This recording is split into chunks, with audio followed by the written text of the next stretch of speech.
Billups Plantation, 1850. Conditions of contract with Mr. Bridges as overseer. He is to confine himself closely at home and attend strictly and faithfully to my business. I am to pay him for services when my crop is sold, $325. Find him with bread, 1,200 pounds of pork, 1 barrel of flour, 100 pounds of sugar, 50 pounds of coffee. 23 hands constitute my working force, 410 acres in cultivation, 280 in cotton, and 130 in corn.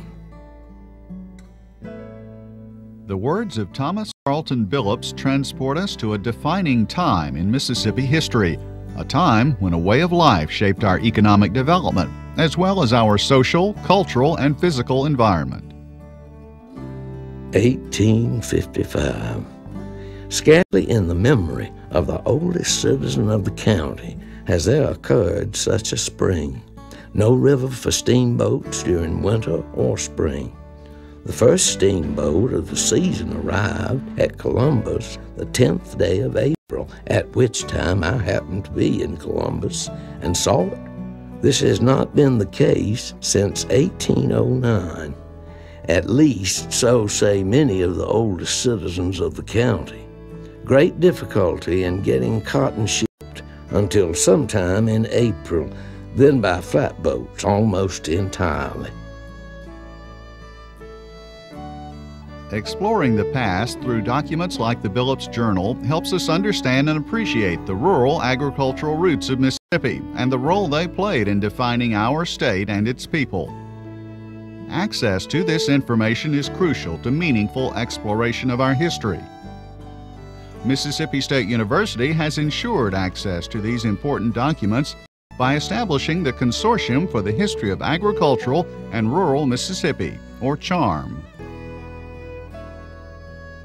CHARM's mission is to promote understanding and appreciation of the role played by agriculture, forestry, and rural life in Mississippi's past. CHARM collects and preserves documents and artifacts chronicling these areas.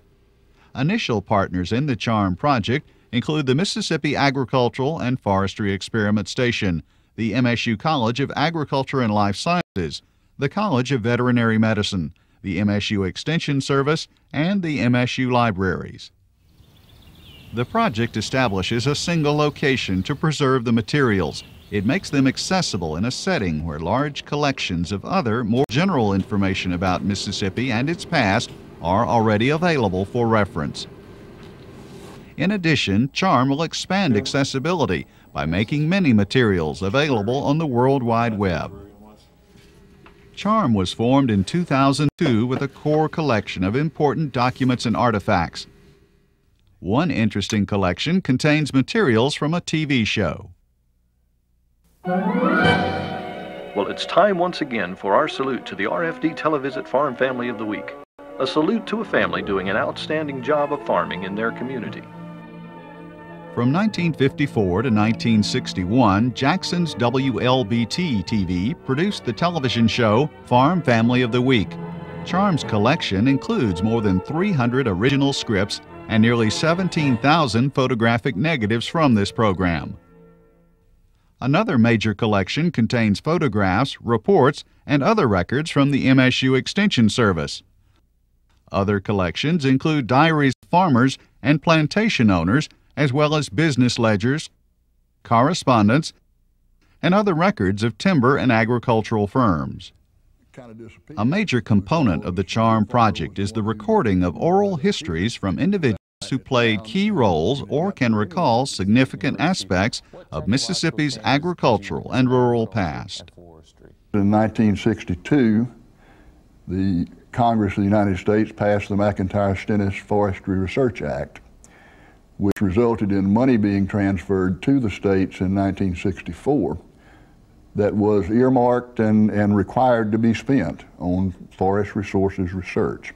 The beginning allocation to Mississippi was something like $50,000 out of $1.5 million nationally, but it was enough to get the attention of the policymakers. It was enough to hire a professor, or perhaps two at the time, And it gave an impetus in the state legislature to really call into play the power of the forest interest in the state. We used horses. We didn't have a tractor. I can remember when we got first tractor. I can remember when the combines came in and so after World War II, this whole business accelerated, and mechanization became, I suppose you'd say, the order of the day. The Oral History Project will allow future generations to explore personal perspectives, insights, and experiences that would not otherwise be available. CHARM is working to expand this impressive core collection of artifacts so researchers will have access to a wide variety of information. What do you think about this? Many families have collections that offer unique views on life in Mississippi. If you have historically significant materials and you're not sure how to preserve them, the CHARM collection may be the answer.